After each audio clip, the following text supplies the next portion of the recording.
A very good morning to all our viewers. You're watching Rajya Sabha television and I'm Smriti Rastogi with breakfast news, and first up a quick check on the top headlines of the day. Campaigning to end for 6th phase of Uttar Pradesh elections and first phase in Manipur, voting to take place on 4th of March.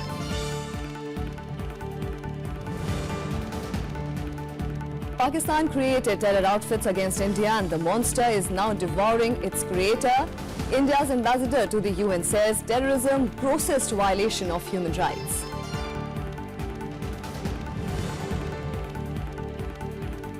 US House Speaker Paul Ryan condemned senseless cancer killing during the meeting with visiting Foreign Secretary S. Jaishankar. MEA says safety of Indians abroad highest priority for the government.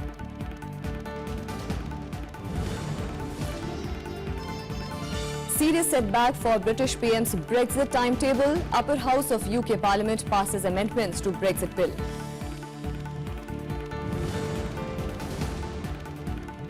And scientists say they have found earliest evidence of life on Earth. Fossils found in Canadian rocks believed to be millions of years older than the evidence of most ancient life on Earth.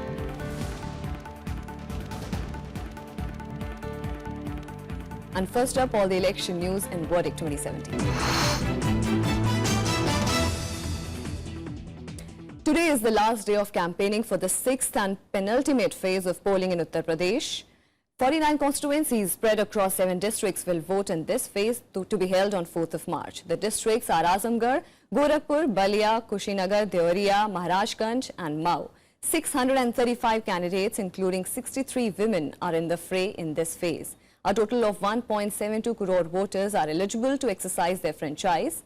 The BSP is contesting on all 49 seats, while the BJP on 45, SP on 40, Congress 10 and RLD 36 seats. In the 2012 assembly polls, of the 49 seats, 27 were won by SP, 9 by BSP, 7 by BJP, 4 by Congress and 2 by others.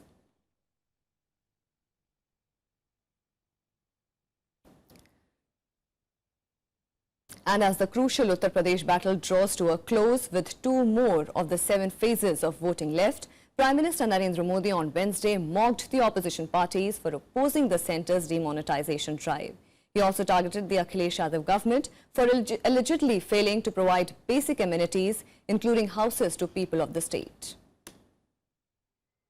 A day after the latest GDP data showed that the note ban did not affect the economic growth rate, Prime Minister Narendra Modi on Wednesday praised his government's decision to demonetize the 500 and 1000 rupee notes. Modi took a dig at Nobel laureate Amartya Sen, saying that hard work mattered more than Harvard. Sen had called demonetization a despotic action that had struck at the root of the economy based on trust. Harvard आगे बढ़ेगा कि hard work देश के किसानों ने दिखा दिया है, देश के मजदूरों ने दिखा दिया है, देश के ईमानदारों ने दिखा दिया है, हार्वर्ड से ज्यादा दम होता है हार्ड वर्क में। भाइयों बहनों, हिंदुस्तान दुनिया की सबसे तेज गति से आगे बढ़ने वाली इकोनॉमी में उसने अपना नाम दर्ज करा दिया है। कल जीडीपी के आंकड़े आए, उन्होंने फिर से सिद्ध कर दिया। In Deoria, the Prime Minister targeted the Congress Samajwadi Party alliance. He said while one specialized in economically ruining the country, the other was an expert in politically destroying Uttar Pradesh. एक को सफाई में रस है, दूसरा हाथ को हाथ की सफाई में रस है। ये सफाई वालों से और हाथ की सफाई वालों से उत्तर प्रदेश को बचाना है कि नहीं बचाना है। और इसलिए भाइयों बहनों, आपको जानकर के खुशी होगी, गुजरात के कंडला से 2500 किलोमीटर से ज्यादा पाइपलाइन लगा रहे हैं। पाइपलाइन, उस पाइपलाइन से गैस आएगा। Modi also expressed confidence in winning the assembly elections. He promised to fulfill the aspirations of the poor without discriminating on the basis of caste or religion. 6th phase of elections in the state are scheduled on March 4th. Bureau Report, Rajya Sabha Television. And campaigning for the sixth phase of assembly elections in Uttar Pradesh has reached its peak. BSP Supremo Mayawati today said that BJP is misleading the people of Uttar Pradesh in the name of demonetization. While hitting back at Prime Minister Narendra Modi at a rally in Sonabhadra, she said that BJP is now being called the Bharatiya Jumla Party. She warned the voters that if the BJP comes to power, all reservations will go away. She also urged the people of the state to vote for her party for development and crime-free state. जो मेरे किसान भाई हैं उनसे भी मैं पूछना चाहती हूं, क्या इन पौने 3 वर्षों में किसी भी एक किसान का 1 रुपए का भी कर्ज माफ हुआ है? मैं समझती हूँ नहीं हुआ है। और अब इनके ये दोनों मुख्य चुनावी वायदे भी या अन्य वायदों की तरह ही केवल हवाई व कोरे जुमलेबाजी ही बनकर रह गए हैं, जिसकी वजह से अब लोग पूरे देश में भारतीय जनता पार्टी को यहाँ भारतीय जुमला पार्टी भी कहने लगे हैं, जो काम कम और जुमलेबाजी ही ज्यादा करती है। The campaign for the final 2 phases in Uttar Pradesh reaches a feverish pitch. SP Congress Alliance is going all out to woo the voters. Addressing one rally after other in Deoria and Mau, Akhilesh Yadav tried to corner both BJP and BSP. Taking a dig at PM Modi, Akhilesh said that he has no hopes of winning and that is why he is talking of a fractured mandate and coalition. Akhilesh said that BJP and BSP are scared of the Samajwadi Party and Congress alliance in the state.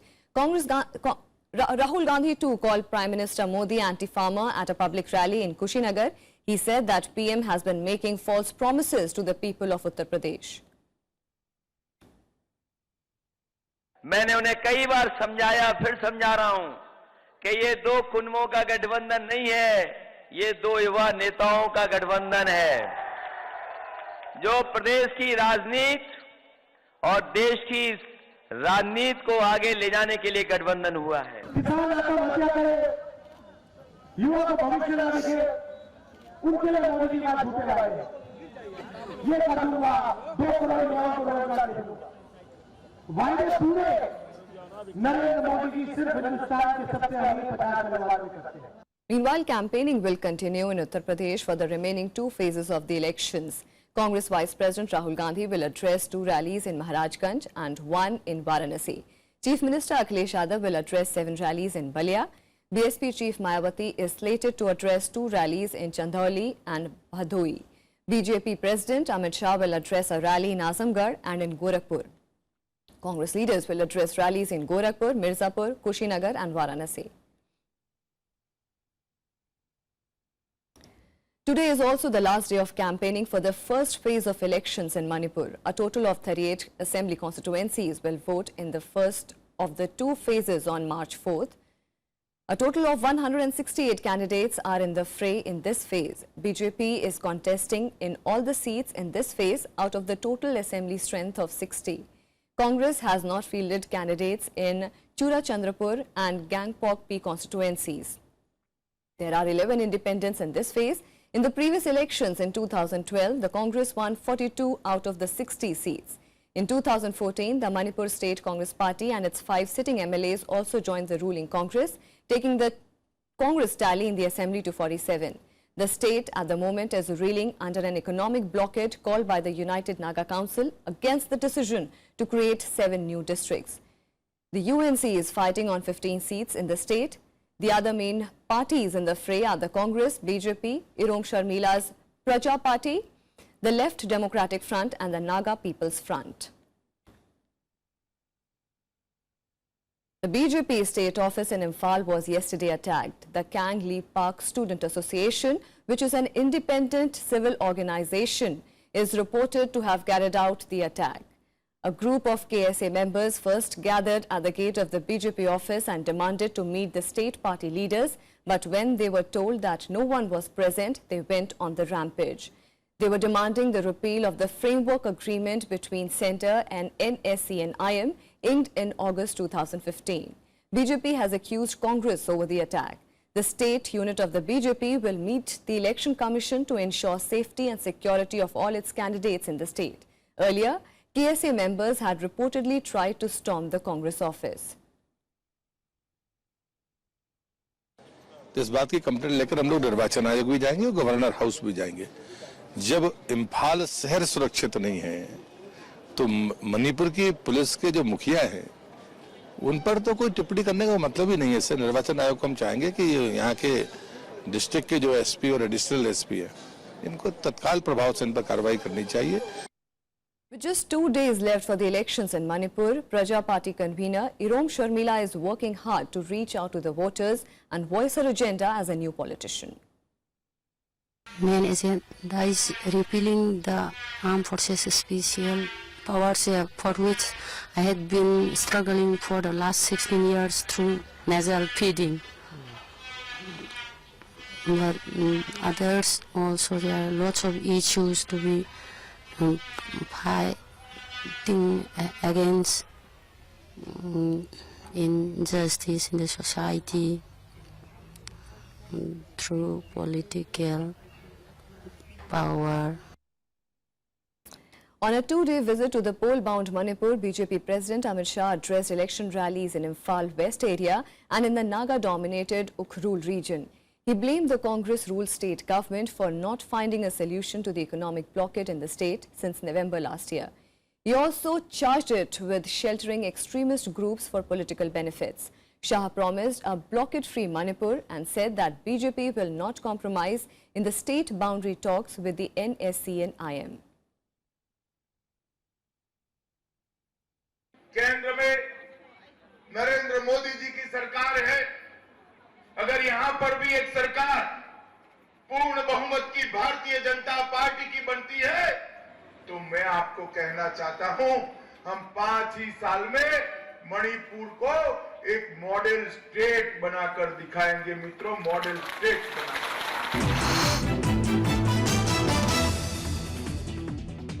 And now a look at what else is making news across the country and nationwide.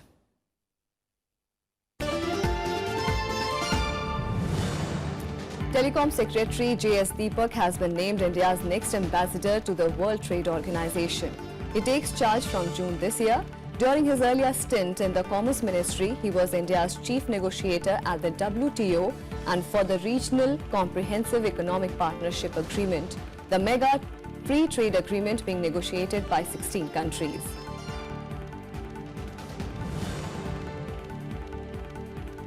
PTI is reporting that the Defence Ministry is understood to have ordered a CBI probe into the alleged leak of the question papers of an army recruitment examination in which 18 people were arrested.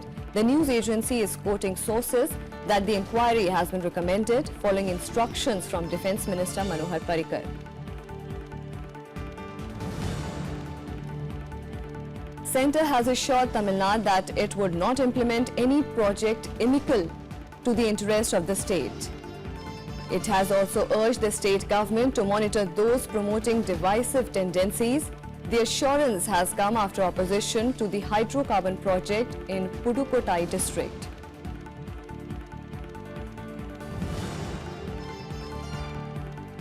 Some banks have begun charging a minimum amount of 150 rupees per transaction for cash deposits and withdrawals beyond 4 free transactions in the month. The new charges apply to the savings as well as salary accounts. HDFC Bank has said there would be a cap on third-party cash transaction at 25,000 rupees per day.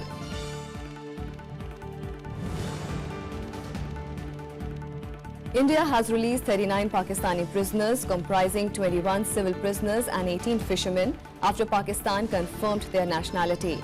They were repatriated to Pakistan via the Wagah checkpost. The release comes in response to Pakistan freeing 217 Indian fishermen as part of a goodwill gesture in December last year.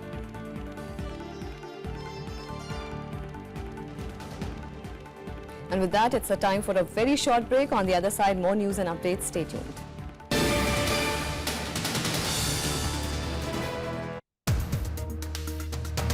Faceless BJP and overexposure of Prime Minister in Uttar Pradesh.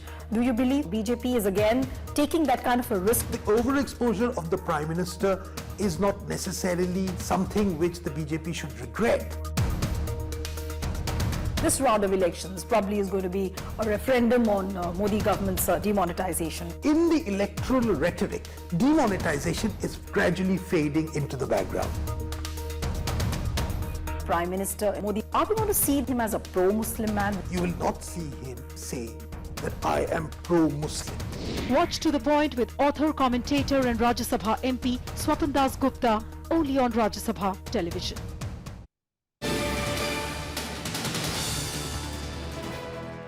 Welcome back. Buoyed by higher than expected GDP growth, Finance Minister Arun Jaitley has said that a 7% expansion in third quarter contradicts exaggerated claims of note ban impact on rural economy. The Finance Minister seemed to agree with the RBI Governor Urjit Patel's assertion of a sharp V-shaped recovery as remonetization picks up. He said that the October-December quarter of 2016 was substantially impacted by demonetization, which has helped integration of informal with the formal economy. He underlined that the money that was deposited in the bank is now being spent through a system which is being recorded. He also noted that the agriculture growth this year is at a record high.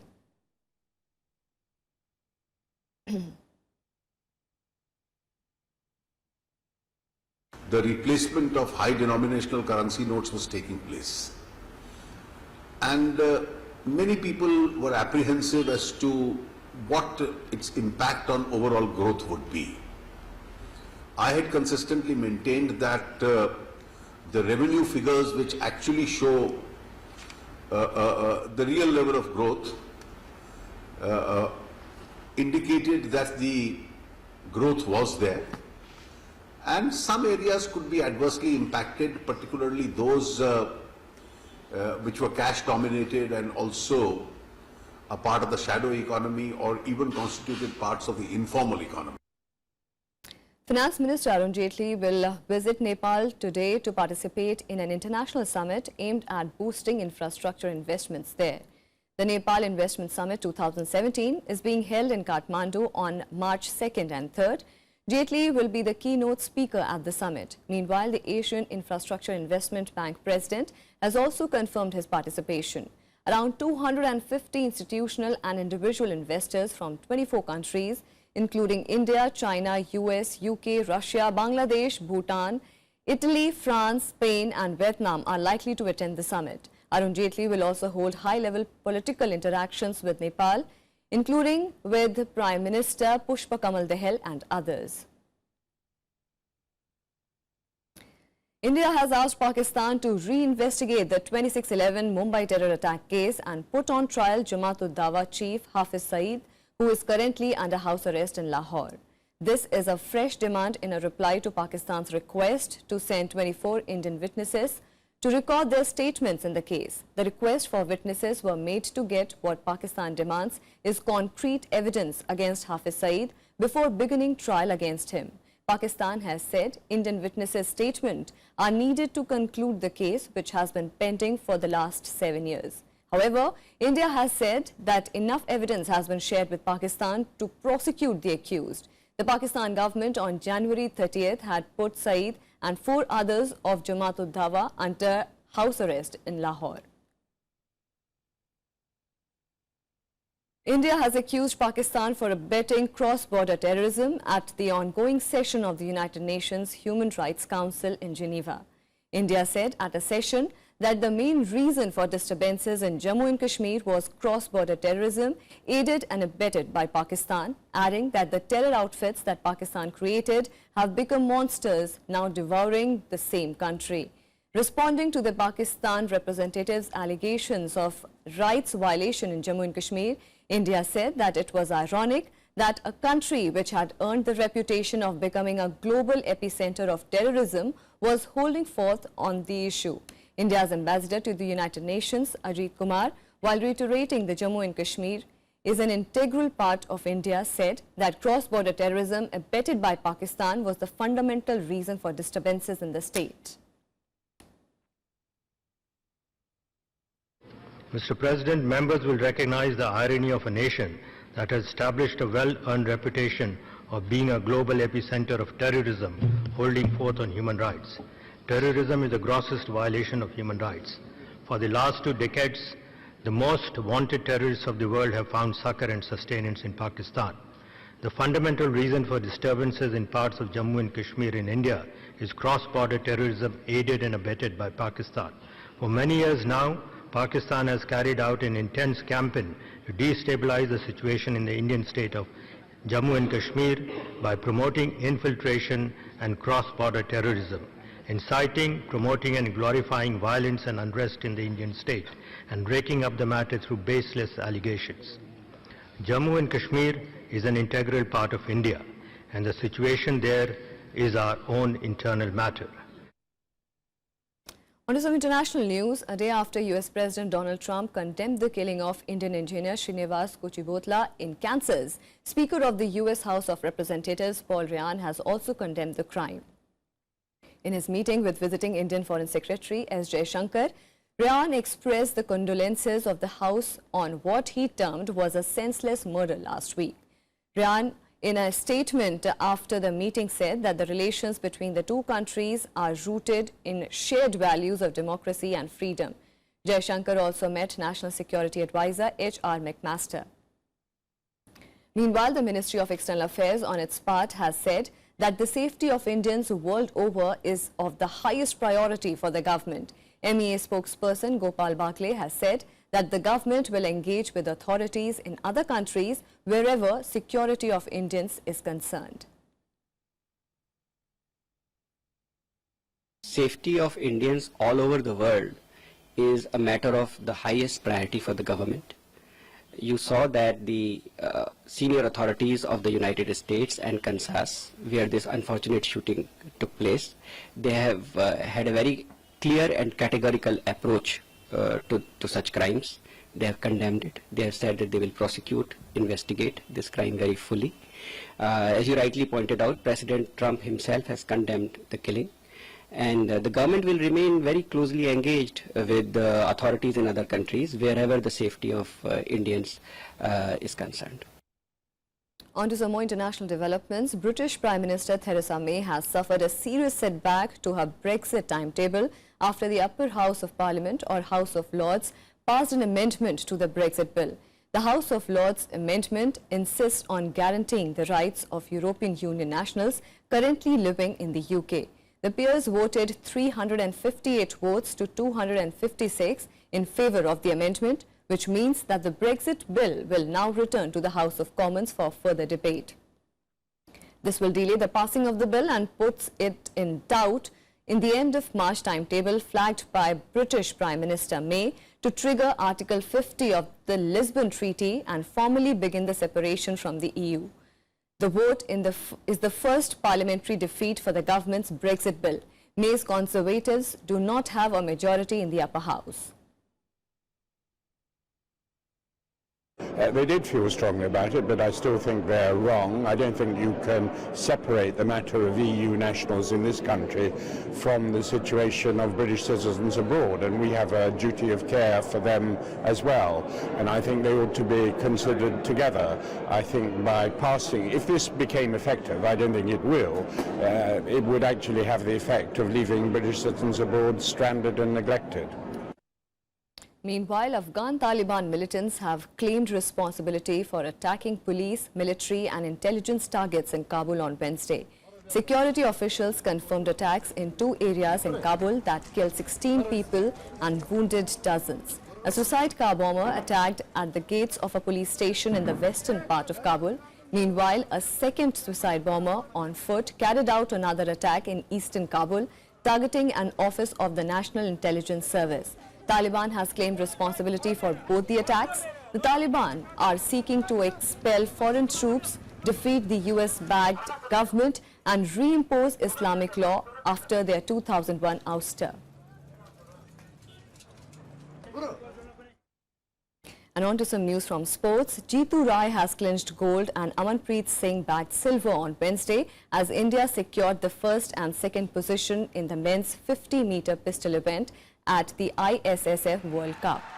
Jeetu Rai finished with 230.1 points after the end of the elimination round, while Amanpreet finished 3.2 points behind him on 226.9. Meanwhile, Wahid Golkhandan of Iran finished third with 208 points. Jeetu has won gold at the Commonwealth and the Asian Games in 2014 and several other medals in the 2014 and 2015 World Cup. Jeetu's compatriot Amanpreet finished second to make it a memorable event for India. Meanwhile, Sports Minister Vijay Goyal congratulated the players for their achievement.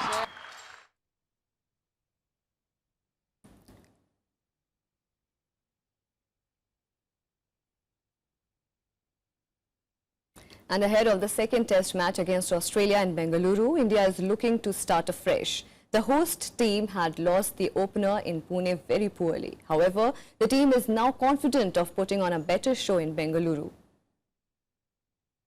Now we're looking forward for this game and start fresh and put the pressure back on the Australians. So I think it's going to be a good challenge for us as a team, and it's going to test our characters. And that's what we are playing cricket for, and hopefully we can play the way we have to play and we have played before. So. In the last match, Team India were outplayed in every department of the game, and they were also wasteful while using the decision review system, something that they will have to use judicially this time. Out of the 7 DRS referrals, they got only 1 right.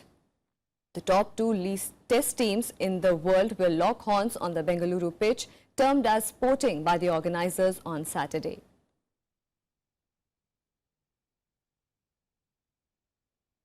And on to some other sporting news in Sports Wrap. India cricket captain Virat Kohli has been nominated for the prestigious Polly Umrigar Award, while all-rounder Ravichandran Ashwin has been named for the Dilip Sardesai Award. The awards will be presented at the BCCI Annual Awards to be held in Bengaluru on 8th of March. The award is given to honour the best performance in the bilateral test series between India and West Indies.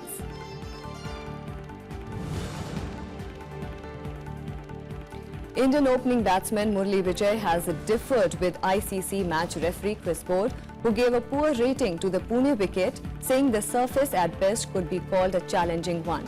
The Indian batsmen failed to apply themselves on a track turner, with the host losing the series opener by a whopping 333-run margin.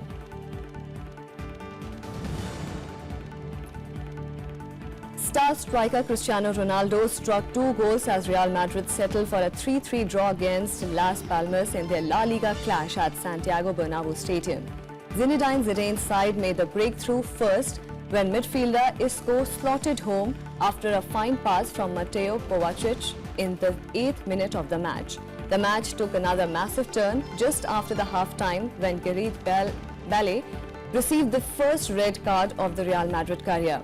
As a result, Madrid are now on the longest scoring streak ever by the La Liga side, thus beating the previous record held by Barcelona at 44 games.